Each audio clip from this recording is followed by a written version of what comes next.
Vamos a poner en consideración de ustedes un diálogo con Gabriel Núñez. Él es el presidente fundador de Uniteco. Y también nos acompaña Juan Pablo Núñez. Él es el actual presidente ejecutivo de Uniteco. Vamos a conocer qué es lo que hace Uniteco, cuál es su trayectoria, cuáles son sus tareas aquí en Ecuador y naturalmente tener información en torno a lo que ocurre con esta empresa. Habrá que decir, Gabriel, en primer lugar, que ustedes son españoles, que Uniteco es una empresa de seguros, para empezar así. Buenas tardes. Buenas tardes. ¿Qué es Uniteco entonces? Es una correduría de seguros. Más bien como correduría. Entonces, la correduría de seguros, tanto a nivel societario como a nivel particular, es aquel medio por el cual se distribuyen seguros a la población, pero no está sujeto a una sola compañía de seguros, sino que puede tratar con distintas compañías de seguros. Eso es una correduría o una delegación de proyectos de seguros. Ahora, ustedes tienen una larga trayectoria, están desde 1969 en España inicialmente y ahora en otros países. Por favor, ¿cómo es la historia? ¿Cómo nos puede contar el inicio de Uniteco? El inicio de Uniteco parte de ser un profesional en la venta del seguro, no venderle a la población cualquier tipo de seguro, sino aquel que hemos analizado, hemos creado nosotros el seguro, se lo presentamos a la compañía de seguros por si lo quiere aprobar y distribuirlo de acuerdo con las características que nosotros hemos puesto en el contrato, siempre en beneficio del asegurado. Y para distribuirlo decidí dedicarme casi en exclusiva a hacerle el seguro a médicos y dentistas y profesión sanitaria, enfermeros y enfermeras. Vamos a hablar de eso más adelante. Correcto. Pero cuando ustedes empezaron, en 1969, sí, era una empresa pequeña, como todas las empresas que empiezan. Tan pequeña que ¿familiar o qué? Entonces no era casi familiar porque no tenía no estaba casado todavía. No nacían los herederos. Las únicas personas que componían Uniteco era el presente y media secretaria, porque no tenía capacidad económica más que para pagar media secretaria, que juntamente con otro compañero dedicado a la profesión, no de Uniteco, pues compartíamos una sola persona. Así nació. ¿Y usted ha estado siempre en seguros, Gabriel? Siempre en seguros. Siempre en seguros. Efectivamente, sí. Desde el año 69 siempre en seguros. Ya. Es una palabra. Demos la palabra entonces a Juan Pablo. Juan Pablo, ¿y cuál es la particularidad de Uniteco que ya empezó a explicar tu padre? ¿Qué es lo que hacen ahora? Nosotros ahora somos un compendio ya de varias compañías, en el que está la correduría, donde tenemos también el bufete de abogados y bueno, y otros tipos de entidades que son más técnicas de seguro y bueno, que lo que nos hace particular es que nos dedicamos exclusivamente a defender y proteger al médico. Y todas las personas que componen, que en este momento ya estamos a punto ya de superar las 300 personas. Ese es el grupo ya de trabajo, es muy empresa grande. Nunca, no es que esté mal, pero simplemente cada uno elige un bando, ¿no? Pues nosotros no podemos ni defendemos a los pacientes, sino solamente a los médicos. Eso es lo que nos hace específicos. Bueno, esa es una cosa especial, específico o particular. ¿Por qué? Porque normalmente vamos por las calles de nuestras ciudades y hay una cantidad de empresas de seguros que nos ofrecen seguros de salud, por ejemplo, para atendernos nuestra salud. Ustedes están en la otra orilla. Nosotros lo que aseguramos es la responsabilidad civil profesional. Hacemos todo tipo de seguros a los médicos, es decir, salud, vida, accidentes, hogar, pero el caballo de batalla, lo que nos hace diferentes es la póliza de responsabilidad civil profesional, que es el médico, el hospital, la clínica, los grupos hospitalarios necesitan ese tipo de pólizas para defenderse en caso de que los pacientes interpreten, ¿no?, que pueda haber habido una negligencia o un daño. Claro, es normal. Y eso ocurre con muchísima frecuencia, Gabriel, y es muy inteligente lo que ustedes han hecho, porque de alguna manera los médicos en un momento dado estaban o están aquí en el Ecuador desamparados. Entonces aquí hubo un debate hace algunos años sobre la mala práctica médica. Y claro, había una serie de ofensivas para atacar al médico y tal. Entonces, ¿cómo lo protegen al médico? Bueno, esto en principio la palabra era mala praxis, Mala praxis. Mala práctica, decimos nosotros. Sí, ustedes, mala praxis. como son Lo mismo, más españoles, Efectivamente. praxis. Perfecto. Se trata de crear una póliza de seguros que le cubra cualquier reclamación que le venga al médico que no sea penal.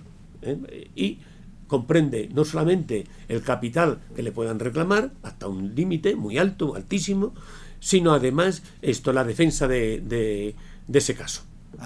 Ustedes le acompañan en la defensa. Nosotros la acompañamos. Tenemos abogados propios que, como ha dicho anteriormente Juan Pablo, tienen la prohibición de defender al paciente. Aunque tenga razón, nosotros tenemos que defender al médico. Claro. Y aquí te quito la palabra porque en Ecuador también en España, aunque la demanda sea penal, también les defendemos y también les protegemos. Y aquí tienen un staff de abogados que van a trabajar en Ecuador, o desde allá trabajan ustedes. En Ecuador tenemos aterrizamos en el país ya en el 2013. Llevamos ya 10 años en el país. A día de hoy creo que son 53 personas las que trabajamos en el Ecuador, en el que evidentemente hay aproximadamente más de una docena de abogados que se dedican en exclusiva a defenderlos. Ya llevamos cerca de 2.000 casos en el país defendidos, y hemos conseguido que ni un solo médico haya entrado en la cárcel y que ni un solo médico le hayan inhabilitado, que esa es lo principal, claro. Seguro. Gabriel, usted estaba explicando, porque además del médico y de esta protección, digamos, frente a las leyes, frente a lo que ocurre con eventuales juicios, ustedes también dan este servicio, entiendo, y eso iba a explicar, a las clínicas. Correcto. A ver. Clínicas, colegios profesionales, hospitales, todo lo relacionado con la sanidad. Ya. Estamos dando la cobertura. Las demandas, entiendo que la pregunta era cómo se le puede demandar, ¿no? O cómo se demanda a las clínicas. Bueno, primero saber si dan este servicio, este seguro a las clínicas. Eso y segundo, cómo les protegen a las clínicas. A las clínicas, es decir, se le puede demandar de dos maneras. O se le demanda directamente al profesional con nombre, apellidos y el RUC, o se le demanda a quien genera la factura, que en este caso puede ser la clínica o hospital. Y las coberturas son las mismas. Lo único que cambia es que en vez de ser una persona física, es una persona jurídica. Claro. Pero las coberturas son prácticamente las mismas, a excepción de la penal, porque evidentemente a una persona jurídica no se le puede llevar a la cárcel, pero se le defiende a los administradores o a los directores de esos hospitales. Ahora, Juan Pablo, ¿esto hacen ustedes únicamente, o hay otras empresas de seguros en el mundo que dan servicios similares? Hay muy pocas en el mundo. Hay muy pocas. Hay muy pocas en el mundo. Cierto es que a lo mejor en Estados Unidos pues puede haber algunas más importantes, pero lo que sería en Europa y en el Ecuador, fuimos los primeros. Nos ha seguido una compañía, una mutua española, pero hay muy pocas que se dedican a esto, y que se dediquen exclusivamente a los médicos y profesionales sanitarios, solamente nosotros. ¿Y es muy costoso tener un seguro, por ejemplo, con ustedes? No quiero hablar de cifras, pero dar una idea, una referencia. Una póliza de responsabilidad civil profesional para lo que son las especialidades más comunes. Cirugías, ¿vale? Y cosas así, muy delicadas. Quitando ya los cirujanos plásticos, obstetras... Eso no. Sí, eso es todo, pero esos, como son los más específicos, tienen una prima más elevada. Pero la prima media ronda lo que costaría una póliza de salud de una persona. De uno mismo. De uno mismo, más o menos. Tú hablas de las cirugías plásticas y esto. Ahí se han dado muchos casos aquí, al menos se ha comentado de personas, mujeres especialmente, que entran muy bien, que tienen alguna cosa de vanidad simplemente y salen afectadas. De hecho, la inmensa mayoría de los últimos casos que han salido en televisión o son conocidos, los defendemos nosotros. O sea, sí hay muchos casos de eso. Sí, hay casos.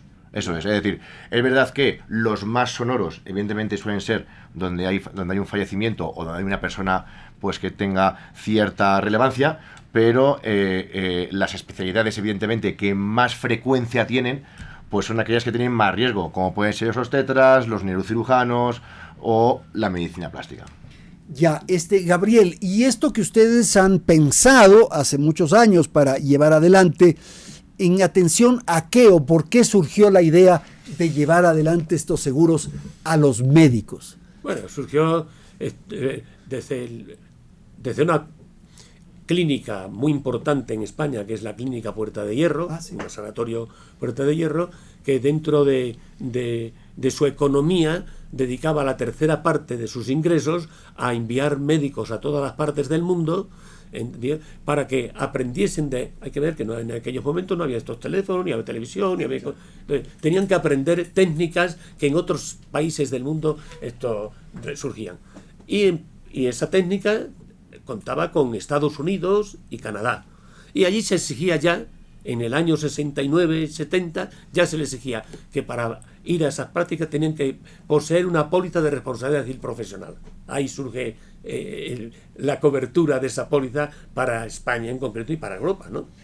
¿Hay legislación en esto, Juan Pablo, respecto a la necesidad de lo que dice tu padre, de que alguien que va a entrar al quirófano, a una cirugía muy delicada, debe tener una póliza de seguro? En Ecuador todavía no es obligatorio tener póliza de responsabilidad civil, pero en la mayoría de los países sí es obligatorio, al igual que puede un arquitecto o un ingeniero civil necesita una póliza de responsabilidad civil por si se le cae el túnel o un edificio, claro. Pues en la medicina, en la mayoría de los países es obligado, es decir, tú para poder ejercer la medicina tienes que tener una póliza de responsabilidad civil, como por ejemplo el seguro obligatorio de vehículos. Pues lo que pasa es que aquí en Ecuador es relativamente joven, ¿no?, toda la legislación. De hecho, nosotros aterrizamos aquí porque médicos ecuatorianos que habían estudiado en España y que habían regresado, ¿vale?, en el 2013, recibo yo esa llamada en España. Al principio dije yo, ¿de ustedes de dónde me llaman? ¿No? Le llamo de Quito. Yo, mira, está un poco lejos.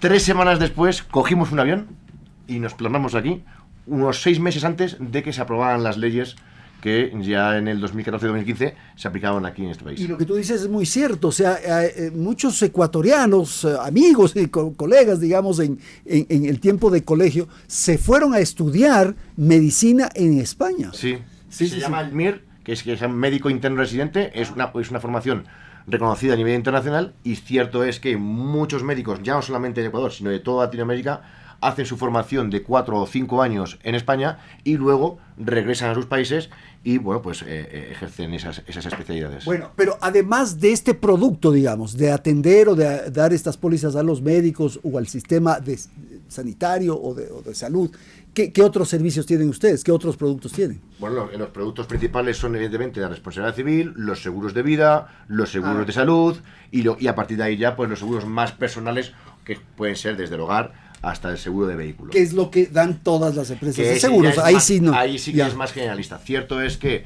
en pólizas más específicas, como puede ser el de accidentes o los que se llaman de baja laboral, ¿no?, sí cambiamos determinadas cláusulas, porque por ejemplo, pues usted y yo pues perdemos el dedo gordo, ¿no?, de la mano, le queremos mucho, pero podemos seguir trabajando, ¿no? Claro. Mientras que un médico le quitas el dedo gordo y ya no puede operar. Tienes razón. Entonces, ahí los baremos los modificamos porque ese médico queda incapacitado ya, queda inhabilitado.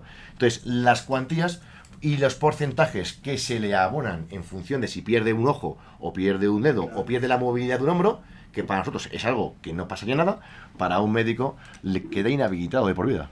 Y Gabriel, ustedes tienen personería jurídica en Ecuador. Correcto. De modo que los reclamos y las acciones se cumplen en Ecuador. Ecuador. No hay vinculación, no hay con España. Independiente. Y las compañías tiene gracia porque me dieron la licencia el 24 de diciembre del 2014. De Navidad. El día de Navidad. En el 2014, desde ahí, ustedes oficialmente, digamos, están trabajando en Ecuador. Estamos trabajando.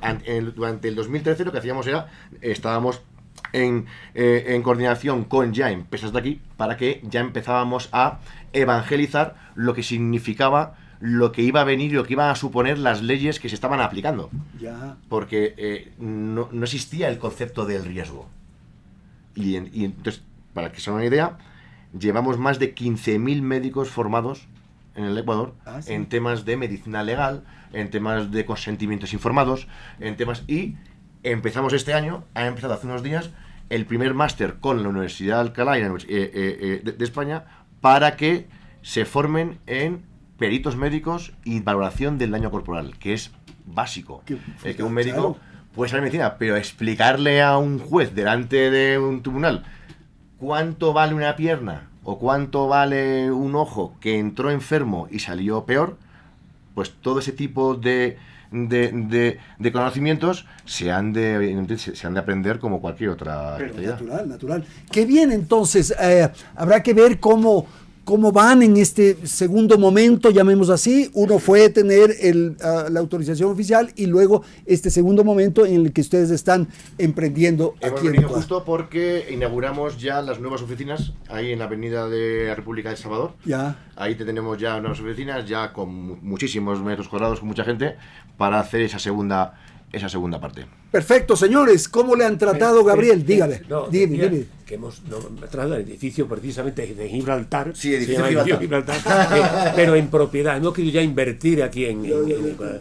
No en alquiler, sino en propiedad. Ya tienen ustedes, son dueños, digamos. Eso es. Y le han tratado bien, Gabriel, aquí. Muy bien, sinceramente muy bien. Ya, ¿por qué? Apoyar también de cuando dice Juan Pablo que por qué vinimos aquí, es que ya habíamos asegurado a más de 2.500 médicos que se fueron a estudiar a España y ya le tuvimos que hacer allí la póliza de responsabilidad profesional. Al volver de España aquí fue cuando llaman, oye, veniros aquí, que aquí no tenemos dónde asegurar esto. Qué bien. Tenemos miles de médicos ecuatorianos asegurados. Y otra cosa que decías, Juan Pablo, es que la idea, un poco el plan de ustedes es que Quito se convierta en una especie de centro de actividad para América del Eso Sur. es. Estamos ya trabajando y estructurando la compañía para que se convierta en el hub de Latinoamérica. Para los siguientes países, no sé el orden, pero sí te puedo decir que van a ser Colombia, República Dominicana, Costa Rica, México. El orden, pues depende también de la legislación y depende van avanzando de en lo que cada vamos país. avanzando. Perfecto, señores. Qué bueno que me vinieron a visitar. Pues muchas gracias. Ya Muchísimas saben, gracias. esta es la casa de ustedes, ¿ah? Muchas gracias. Estamos a las órdenes. Gracias. Gracias a ustedes. Buenas Ha sido Juan Pablo Núñez, el presidente ejecutivo, y Gabriel Núñez, presidente fundador de Uniteco. Esta interesante iniciativa que se está implementando en el Ecuador ya tiene algunos años, pero que ahora le quieren dar fuerza en torno a la posibilidad de que los médicos particularmente, y claro, los hospitales, las clínicas, las casas de salud, tengan un seguro para enfrentar eventuales circunstancias que puedan atravesar como consecuencia de la tarea, del trabajo que llevan adelante. Muchas gracias por atender este diálogo.